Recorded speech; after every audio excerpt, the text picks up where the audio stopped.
이제 자기는 나한테 그걸 하기 위해서 그런 생각으로 이게 권했겠지. 그래서 이제 들었어요. 듣는데 어떤 말이 나왔었냐면 그분이 여러 가지 뭐 이런 것 저런 것 이제 저기는 지적할 것이 좀 있었었지만 그분이 우리 안에서 내 속에서 머리가 되신다 이렇게 자꾸 반복해서 강조를 하시더라고. 그런데 이거는 표현에 있어서 그분은 내 속에 들어와서 생명이 되심으로 내 속에는 생명으로 들어오시는 거고 교회 중에는 머리가 되시는 건데 이걸 구분을 안 넣은 거예요. 내 속에 개인의 속에서는 생명이 되셔가지고 생명 안에서 왕노릇을 하시는 것이고 그런 성도들을 모아가지고 교회의 머리는 바로 그리스도다. 즉 그분이 인도자다. 교회의 인도는 그분에게 권위를 맡기는 거다. 이렇게 정확하게 설명을 해줘야 되는데 그분이 내 속에 들어와서 그분이 내 속에서 머리가 되시려야 된다. 자꾸 이것을 강조하더라고.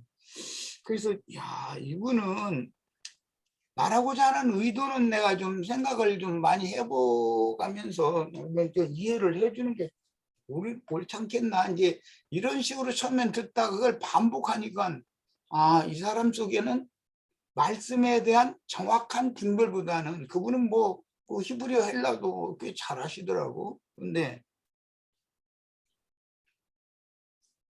그런 것이 명확하지 않은 분이구나. 왜?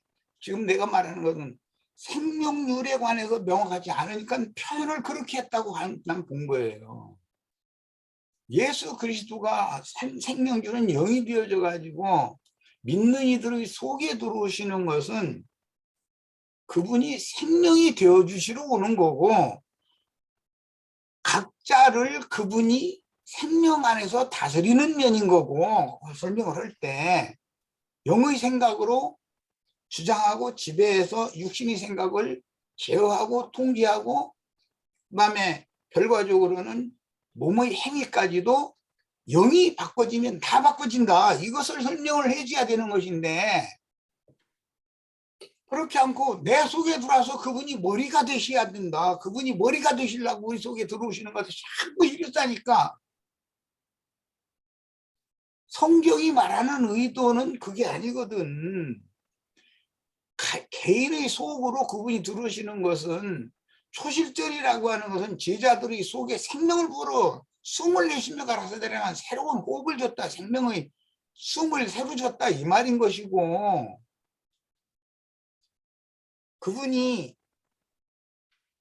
오순절을 통해서 능력으로 덧입혀 가지고 즉 생명을 주시는 것은 속옷을 입혀주신 거고 오순절에 능력의 영을 부어주신 것은 겉옷을 입혀주신 건데 겉옷을 속옷 겉옷을 입혀서 드디어 이제 제사장으로 완전히 위임을 해서 내보내 가지고 전도를 하게 하려는 거잖아요. 사람을 얻으면 얻은 모든 사람들의 회합 모임 중에서 그분이 인도 직분을 행하신다. 성령 인도를 받아야 된다. 그분이 머리다. 거기서는 그렇게 가르치는 거고 초실절에 관한 얘기를 만약에 설명을 하고자 했으면 그분이 내 속에 들어오는 얘기를 했으면 그분이 제자들 각자의 속에 들어와서 영접한 자들의 속에 들어와서 새로운 생명을 주신 거다. 죽음이 없는 영원한 생명을 주신 거다. 생명 안에서 각자를 왕노릇 하셔야만 속옷이 밖으로 나타난 것이 결과적으로는 겉옷, 능력의 옷도 덧입게 되는 결과에 이르게 되는 거다. 영이 구원받아야 혼이 구원을 이루는 거다. 그 사람을 주님은 종으로 내보내서 전도를 해서 사람들을 얻어서 그 제자들을 그렇게 두 단계를 거쳐서 주님이 세우신 것처럼 얻어진 사람들도 동일하게 그분이 또 세우셔야 되니까 그분이 생명이 되셔야 되고 그분이 교회 중에서 머리가 되죠. 인도자가 되셔야 되는 거다. 이렇게 가르쳐야 맞는 거다는 거예요. 그런데 그냥 그분은 이런 정확한 설명을 하지 않고 그냥 그분이 우리 속에 우리 안에 들어가지고 머리가 되신다 막 자꾸 이건 난 되게 답답했어요. 이만큼 어떤 표현을 명확하게 분명하게 하지 못한다 이것은 그 사람의 생명이 거기까지밖에 이르지 그 사람의 깨달음이 그 사람의 영적 지각의 능력이 거기까지밖에 있지 못했다는 것을 보여주는 거예요. 자, 이것은 열매라고 해서 다 똑같은 열매겠냐 이 얘기예요. 옛날에는 불과 12살, 13살 먹은 것도 막 18세, 19세 된 처녀한테 장가 보냈어요. 그 외국의 그 군대로 이렇게 막 끌려가고 이런 걸 피하려고.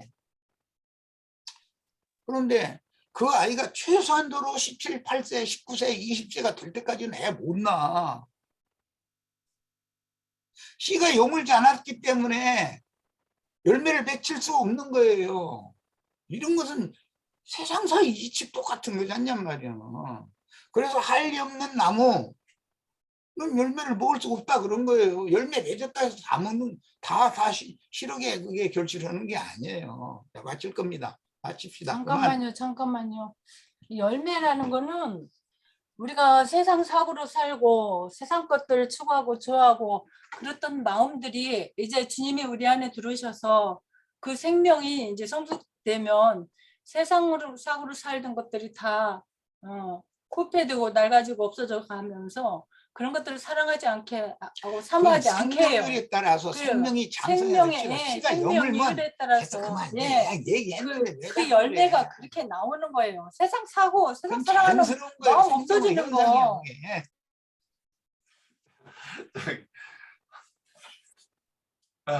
이제 이게 참 정리가 잘 이렇게 안 되네요. 하여튼 오늘 열매를 통해서 좀 생명나무에 대해서 좀 더 이렇게 얘기를 해야 되나 싶기도 한데 오늘 그 올려놓은 그 말씀 제가 이렇게 막 두서없이 써놨는데 하여튼 그 부분 좀 묵상하시면 이 열매에 대해서 좀 많은 좀 정리가 되지 않을까 싶습니다.